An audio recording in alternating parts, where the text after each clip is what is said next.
at the J&P Ultimate Builder Custom Bike Show. We've got 4 classes. This is the Freestyle class, and what's interesting about this class is anything goes. Any type of mill, any type of configuration, stock, custom. You see some of the most interesting bikes in the Freestyle class. This one's from TD Ward. It's Rods Rides Motorcycle Company. The bike's name is Oz, and it's built off a board tracker style. Hardtail with large tires front and back. And I talked to TD, and he said that this bike really handles very well. It rides very well. And sometimes the Freestyle bikes don't handle and don't ride very well at all. So this is a treat for the eyes and a treat when you ride it. An addition feature, you'll notice that the exhaust pipe has those little trucker flaps on it. So when it's running around, they're popping off, and it's a fun bike to look at, and it's a fun bike to ride as well.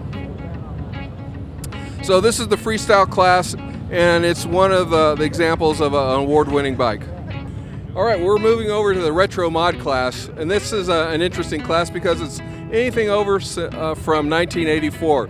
So you get a lot of interesting product in this class. We're having to look at a 1941 Harley-Davidson WL. It's a stroker, 53 cubic inch. And what's interesting is that out of the factory, I think it made about 7 horsepower, and now it's making about 35. It's a very cool looking bike. Owner Dennis Crabtree, he's from Indiana, and it's really an exceptional bike that he actually races once a year. All right, we are in the Mod Harley class. We're taking a look at a bike from King's Custom. It's a 2009 Harley-Davidson Fat Bob, and paint by Black Transit Copper.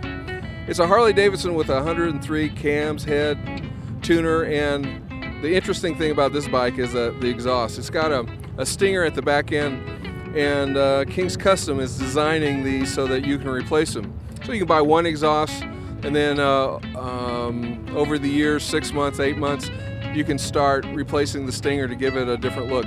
This entire bike is kit oriented off a Dyna, and you'll be able to buy different aspects of the bike, front end, the accent pieces from King's Custom. The last class we're going to look at today is the Radical Bagger class, and I've got to say that Eric Powell from Vic's Bagger Customs has built a very interesting bike. You know, we're in the bike show business, so every bike is a winner, but I got to say this is one of my favorite bikes. It's using the Indian engine, and he's done flat black and day glow green, and it's just an outstanding looking bike. It's from an Indian Chief 2014, paint by Brad Bowl. The engine, of course, is a 111.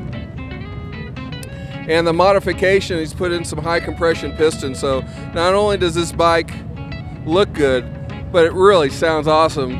And Eric said it really makes horsepower.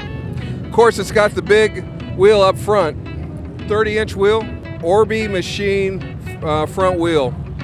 Like I said, this is one of the bikes that's just a pleasure to look at. And in 2014, here in Sturgis, the Radical Bagger class has just blown up, and the amount of innovation and excitement that we're seeing in this class is really a lot of fun to look at. That's the wrap up here at the J&P Ultimate Builder Custom Bike Show. We've got 4 classes, over 30 bikes, and each one of them a winner in and of themselves.